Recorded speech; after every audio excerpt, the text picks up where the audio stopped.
Hi there. Hi there. Good day, everybody. Today is Monday, the 19th of August. Sorry, just getting everything set up and hopefully broadcasting live on YouTube as well. So I was going to send this out yesterday, but I just wanted to, there's one or two things I wanted to run through, and there was quite a few questions and things coming through to everybody. So really, this is just a message to everybody that there's only 12 days left to put your name down, and that is if you want to participate in the claiming process. And this is the Dubai legal claim process that we are busy with. And this has been going on for some time. You know, I made a commitment to the community because of what's happened, and then basically went out and said who would like to participate. I've honored my commitment to that side, and now we're going ahead. And what is great is that we have good insights from the authorities as well. Just before I go any further about any specific updates, I also wanted to give sort of my perspective and point of view on where things are. For the majority of it, I'm getting fantastic feedback. Like, really, people are very grateful to have this opportunity to at least be heard and to have a chance to get their money back. When we started this process, we said we're out for the truth. We want justice, and we want to get a chance to get our money back as well. So we've been working very closely in Dubai, and this has been 10, 11 months of consistent work. But what really concerns me is that, you know, when we started this process, not many leaders came forward. Now I see there are some leaders now at least communicating this information out to all the people. And it's really concerned me because at the end of the day, these are people that have, but they should be obviously considering their people or their, you know, if they're leaders, because really the people that have lost the most are those people that are really feeling the pain the most. And it's heartbreaking. I see huge things. 80,000, 3,000, 50,000, 200,000, lots and lots of money that's just gone, lost based on these programs. And I really think, you know, one of the good things that has happened is since we've raised our awareness is that we haven't seen or heard any more programs come out. And one of the things that you might or might not know is that Sam is wanted by the SEC, that's a US justice, and sending information through to that, through working with the FBI there. And also there's been things that have been taking place on the Australian side. So the authorities are certainly in Dubai. And if you noticed, you haven't heard from Sam Lee for some time. And the reason is because the authorities, in my opinion, are heavy in investigations. And Sam needs to answer for a lot of what has taken place. And having working with the authorities, they've reached out and said, look, this can you arrange for that to be done? And this is the process that we're doing right now. There's really three approaches that we can go with this. You know, we can go the legal route, which we can fight with Sam in the courts and just keep going. And if we need to, we are going to do that, and that we're prepared for that. Option number two is legal arbitration. In other words, it's outside, well, it's still in the court system, but you've got two parties that come to an agreement, and then that sort of moves through. So those are the two main. There's a third one that I have mentioned before, but I'm going to leave that for later. What's really sad for me is that I've picked up some messages in the groups, and some of the people are saying, oh, this is a waste of time. And then I go and look at who's actually sending, and there's been an email sending out. That particular person based in Australia was one of the big leaders and made a lot of money and very close to Sam Lee. And I don't know if they're still close to Sam Lee. But she was certainly right up there. And why would they be discouraging people to have a chance to get their money? You know, why? Is it they're worried about the investigation coming onto them? Are they concerned that they have to pay money back? Like for me, this issue is not with the leaders. The issue is directly with Sam and the people that have put these programs together. And that's what we're focusing on. That's where our energy and our direction is. And we're in a kind of a unique situation that Sam is in Dubai, and the Dubai courts work very differently to the Western courts. So I believe it's going to be in our advantage as well. You have other people, apparently on Boomerang, which is linked to Chavez. I've actually reached out to Chavez. I've been deciding whether or not I should communicate on that, because I wanted to get clarity around that we are all Satoshi, because a lot of the questions were, well, when he took over, why couldn't the money have been released? And he said, well, what I understand, it was in a contract. And then the question was asked, well, if it was in a contract, how did the money go and get invested? Because surely you had to have control of the funds for it to be invested. So at the time when he took over from Sam, why did he not just return the money to the people, for those people that wanted the money? And I'm not against Chavez, and maybe, Chavez has got some really great ideas, but at the end of the day, people are entitled to know what's going on, and it's their money and their loss that they're sitting with at the moment. So there's a lot of people that are saying, do this, do that, or don't do this. All I'm saying from my perspective, the choice is yours. It is your money that got lost. Regardless of what a leader says, regardless what somebody on a YouTube says, regardless of what some other leader says, at the end of the day, it's your money that's lost. And we've been working very hard. I've made this commitment and we're putting forward. Whether you participate or not is really, how can I say, no feather, no skin off my nose.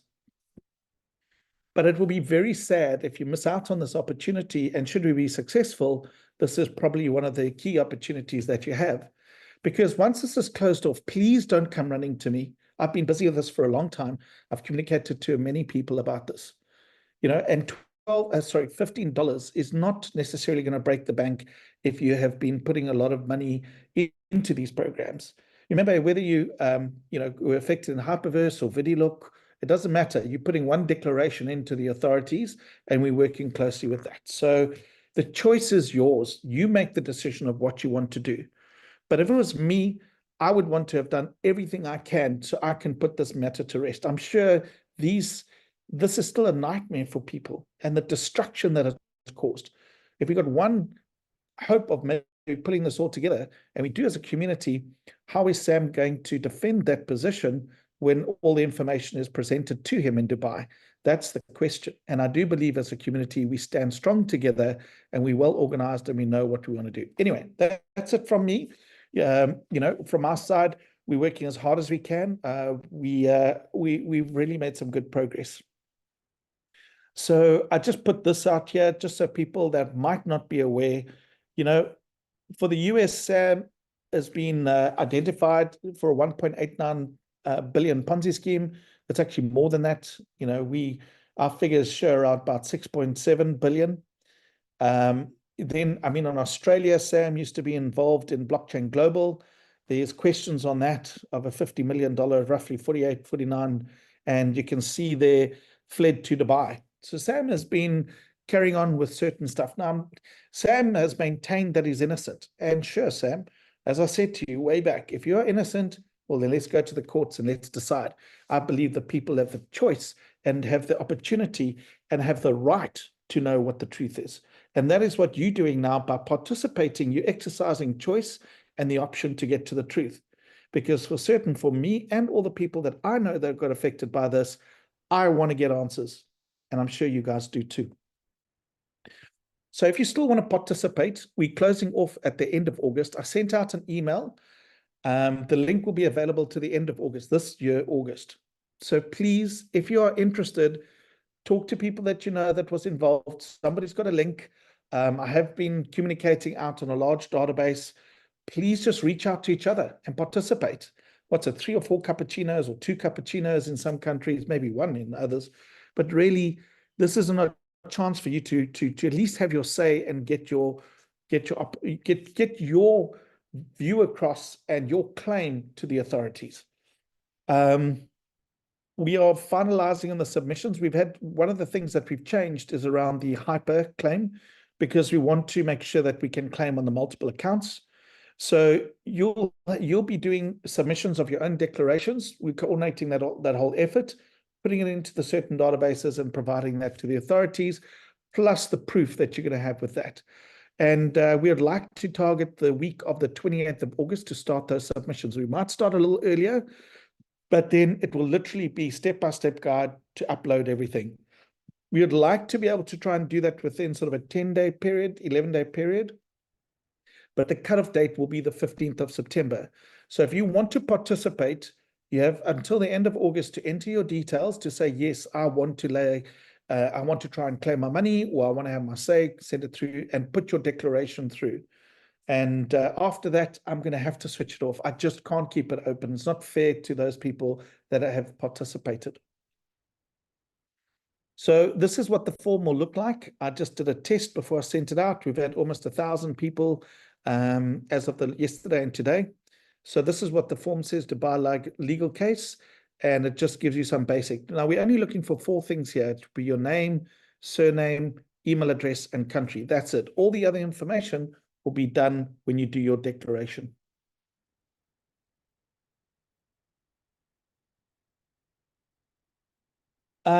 There has also been a request for bulk payments. So this is something which I've seen is very nice from certain people.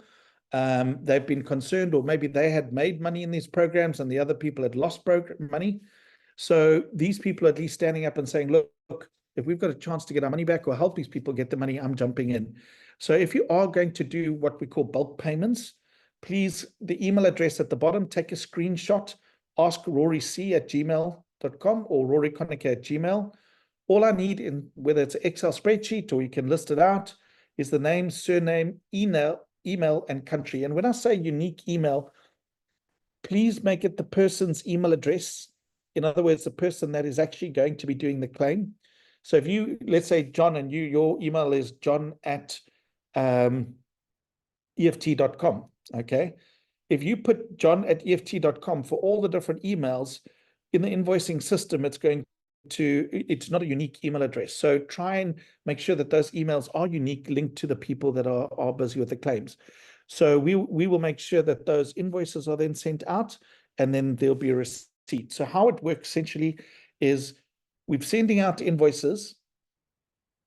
You pay on that invoice. We then issue you a receipt. That receipt will equal a claim reference number, and that is what we're working with to link through with the Dubai authorities. So those are the steps that we're following at the moment. There are people that have already paid. I'm about halfway through sending everybody their stuff. So please, another day or two. I didn't anticipate the influx of queries that we've been getting, which is great because people want to participate. But we've been responding to so many different areas that it took a little bit longer. But now we're on top of that. And as you can see, I've opened it up and put a link out so we can control that flow a lot better than just emails coming through. PayPal, when I last reported on Sunday, it's still offline at the moment, probably another week. It's what's taking place here on the PayPal payment system is that it used to be on my private name, and I upgraded it to the business name. So they're just doing the basic business verification. I think that's something else I want to mention. You know, I'm being as transparent as I can. I'm telling where the breakdown is, how it's going to work, and running this through a PTY Limited as well. I'm making sure that we can collectively do our best job on this. And why? Because I made a commitment, and I'm tired of people getting hurt out there. It's time now for us to get some justice or to get some understanding that we prevent this from happening again. I've created information groups. There's the WhatsApp, there's Telegram. I sent out emails. So the groups have been shared. So please, another one is, if you are watching this on a YouTube channel, just subscribe to my YouTube. I find it's the best way to get information out is through the YouTube, and then I post it on these groups as well. So if you don't mind subscribing, when we finish with all of this, then you can just unsubscribe. What are the programs that we're looking at? That is the Hyper One, Hyper Community, Hyper Capital, Hyper Global, Hyper Fund, all those variations. Hypernation. Apparently on TikTok, Hypernation 8 is now launching out there. So this is more just confusion and nonsense, and you know, we got to get direct to the real answers now. Stable DAO, this was Sam's big project, and he had inside the Stable DAO there was a thing called Stable Opinion, where people could do researches or programs, and then they would get paid. It started, it ended, it failed. VideoLook, beta and live, we know the story around that. Lots of promises. Then we had Stepstar, that was linked to VideoLook. Again, this was all linked to what Sam was up to. Then you have We Are All Satoshi. For those that remember We Are All Satoshi, this was very much a Sam-driven project, and with Chavez in the background, who provided the platform. Now, Sam also launched a thing called a Prestige Pass, and there's people that paid hundreds of thousands, 10, 20, 50, 25,000 or so to these programs. And Sam was supposed to have a written undertaking and a letter saying that he would guarantee that money. He just hasn't supplied that to people. So it's very important. If you are one of those people, there's going to be a specific section for that. Please, you be silly not to participate. Then Chavez came in to save the day. And now this is where we are. Chavez has taken over. We are all Satoshi. He's also launched a program with Boomerang. I asked Chavez on specific information. He said I must just attend the meetings to get updated. He didn't really answer the questions of what I was asking, but maybe we need to take a poll, or we can do a little survey with those people that are involved and see where we really stand. My understanding is that they haven't fulfilled at this point in time, but I don't watch that every day, so I can't really comment. Then you got VAV, Vend, and HyperBC. So HyperBC, what is HyperBC? HyperBC is an exchange where, like Binance, and it's also got cards linked to it as part of the Hypertech group. Now, there's people that have money in assets sitting on the group, and they've verified the IDs and have tempted, but they just can't get their money out. And we're not talking $5,000 or $20,000. We're talking substantial amount of money. So if you're one of those people, we have been reached out, and we're including that with the authorities as well to make sure that this can be investigated. Well, it is already been investigated, but let's just make sure nothing is left off the table. So what can you do to prepare for this? So right now, what I'd do is reach out with each other. You need to look at what proof you've got. So form your own support groups. Even if it's for a temporary, I'm one person, I'm literally not going to be able to answer all your questions, and also in multi different languages. I need you to support each other, even if it's just for the declaration and submission process. So what do you need to look out for? What is going to be acceptable to submit to the authorities? So firstly will be the screenshots that you took before some of these programs, shut down or moved over. The other one will be emails. Go and look at your emails. You've got purchase records and deposit records linked to specific emails. Get those into a specific folder. Go through those. That is part of your proof of what you got. And then if you've got Hyper multiple accounts, you're going to be able to submit on those ones as well, because originally we were allowed to have multiple accounts. And then proof of payments and deposits as reference. You may have paid out of let's say a Binance or another wallet into Hyper, and you have proof of that happening, and then you can link that to your purchases. So those are the type of proof that we're looking for. Videos will not be allowed because it's just too much data, and no one's going to watch 10 minutes or 3 minutes. We want succinct and summarized information so that it can be very quickly understood by the audit and the authorities on that side. So that's it from me. I think that I'm going to close off on that. I hope everybody is well, and I'm looking forward to getting these all through to the authorities now. Please, I'm appealing to you, and I can see it happening. I can see this happening where people are going to come running too late, and then I'm just going to have to say no. Please make sure that even if you just put your name in, if you decide not to get involved or not to participate or pay the deposit, that's fine. I've got no problem with it. Just please get your name down so at least we know that you're there, and then you can make a decision to pay if you want to. That's up to you. But literally, the paid invoice is going to get a claim reference, and we just want to make sure that everybody's got a reasonable chance of doing what they need to do. So that's it from me. I'm going to be focusing in the next 2 days to make sure that I have made sure anybody that has paid previously, that remaining half that I spoke about, I want to make sure they get all their receipts as well, and making sure anybody else that wants to get involved, and then the final sign off with the, on the declaration that we want to keep it very simple, very succinct, so we can get it through.